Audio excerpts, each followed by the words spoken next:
ವಿಜೃಂಭಣೆಯಿಂದ ನಾಡ ಹಬ್ಬ ದಸರಾ, ಸಾಂಸ್ಕೃತಿಕ ದಸರಾ ಇದನ್ನು ಮಾಡಲಿಕ್ಕೆ ಇವತ್ತು ಅಧಿಕೃತವಾಗಿ ಅಂಬಾರಿ ಉತ್ಸವವನ್ನು ಮಾಡಲಿಕ್ಕೆ ಆನೆಗೆ ಪೂಜೆ ಮಾಡೋದ್ರ ಮೂಲಕ ಸಾಗರ್ ಚಾಮುಂಡಿ ದೇವಿಯನ್ನು ಹೊತ್ತು ಅಂಬಾರಿ ಉತ್ಸವಕ್ಕೆ ಹೆಚ್ಚು ಶಕ್ತಿಯನ್ನು ನೀಡ್ತಾ ಇದ್ದಾಳೆ. ಬಾಲಣ್ಣ ಮತ್ತು ಬಹದ್ದು 3 ಆನೆಗಳು ಕೂಡ ಪೂಜೆ ಮಾಡೋದ್ರ ಮೂಲಕ ನಾವು ಶಿವಮೊಗ್ಗ ನಗರಕ್ಕೆ ಬರಬೇಕು, ಈ ಕಾರ್ಯಕ್ರಮವನ್ನು ಚೆನ್ನಾಗಿ ನಡೆಸ್ಕೊಡ್ಬೇಕು ಅಂತೇಳಿ 3 ಆನೆಗಳಲ್ಲಿ ಪ್ರಾರ್ಥನೆ ಮಾಡಿದ್ದೇವೆ.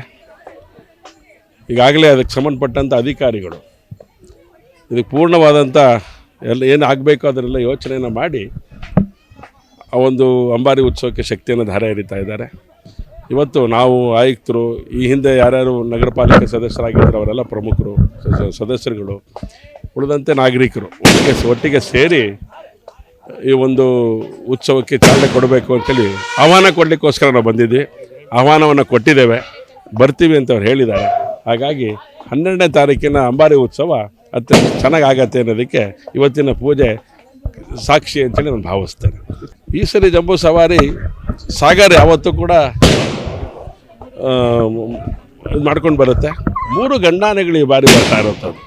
ಸೊ ಹಾಗಾಗಿ ಅದಕ್ಕೆ ಪೂರಕವಾಗಿ ಕೂಡ ಯೋಚನೆಗಳನ್ನು ಮಾಡಿದೆ. ಹಾಗಾಗಿ ಈ ಬಾರಿ ಉತ್ಸವಕ್ಕೆ ಇನ್ನೊಂದಷ್ಟು ಮೆರುಗು ಮತ್ತು ಸ್ವಲ್ಪ ಡಿಫ್ರೆಂಟಾಗಿ ಯೋಚನೆ ಮಾಡಿದ್ದಾರೆ. ಹೋದ ಬಾರಿ 3 ಆನೆಗಳು ಒಟ್ಟಿಗೆ ಬರ್ತಾಯಿತ್ತು. ಈ ಬಾರಿ ಒಂದ್ರ ಹಿಂದೆ ಒಂದು ಬರುತ್ತೆ ಅಂತ ನಾನು ಅಂದ್ಕೊಂಡಿದ್ದೇನೆ. ಅಧಿಕಾರಿಗಳು ಏನು ತೀರ್ಮಾನ ಮಾಡ್ತಾರೆ ಅದಕ್ಕೆ ತಕ್ಕಂತೆ ಒಂದು ತಂಡಗಳ ರಚನೆ ಮಾಡಿದ್ದಾರೆ ಅವರು. ಯಾಕಂದರೆ ಇದೊಂದು ವ್ಯವಸ್ಥಿತವಾಗಿ ಆಗಬೇಕಾದಂಥ ಕಾರ್ಯ, ಯೋಚನೆ ಮಾಡಿ ಮಾಡಬೇಕಾದಂಥ ಕಾರ್ಯ. ಹಾಗಾಗಿ ಅದೆಲ್ಲದನ್ನು ಕೂಡ ಅತ್ಯಂತ ಯಶಸ್ವಿಯಾಗಿ ನಿರ್ವಹಣೆ ಮಾಡಲಿಕ್ಕೆ ನಮ್ಮ ಡಾಕ್ಟ್ರು ಕೂಡ, ಉದಾಹರಣೆಗೆ ಡಾಕ್ಟ್ರು ಕೂಡ ಇಲ್ಲ, ವಿನಯ್ ಅವರು ಇಲ್ಲೇ ಇದ್ದಾರೆ. ಹಾಗೆ DF ಅವರು ಇದ್ದಾರೆ, ನಮ್ಮ ಇನ್ನಾರೊಬ್ಬರು ವಲಯ ಅರಣ್ಯ ಅಧಿಕಾರಿಗಳು, ಎಲ್ಲ ಅಧಿಕಾರಿಗಳು ಕೂಡ ಇದಕ್ಕೆ ಶ್ರಮವನ್ನು ವಹಿಸ್ತಾ ಇದ್ದಾರೆ. ಇಡೀ ಶಿವಮೊಗ್ಗ ದಸರಾ ಅತ್ಯಂತ ಯಶಸ್ವಿಯಾಗಿ ನಡೀಲಿಕ್ಕೆ ಬೇಕಾಗಿರೋಂಥ ಸಂಗತಿಯನ್ನು ಇವತ್ತಿಲ್ಲಿ ಯೋಚನೆ ಮಾಡಿದ್ದೇವೆ. ತಾವು ಕೂಡ ಸಹಕಾರ ಕೊಡಬೇಕು ಅಂತ ವಿನಂತಿ ಮಾಡ್ತೇವೆ.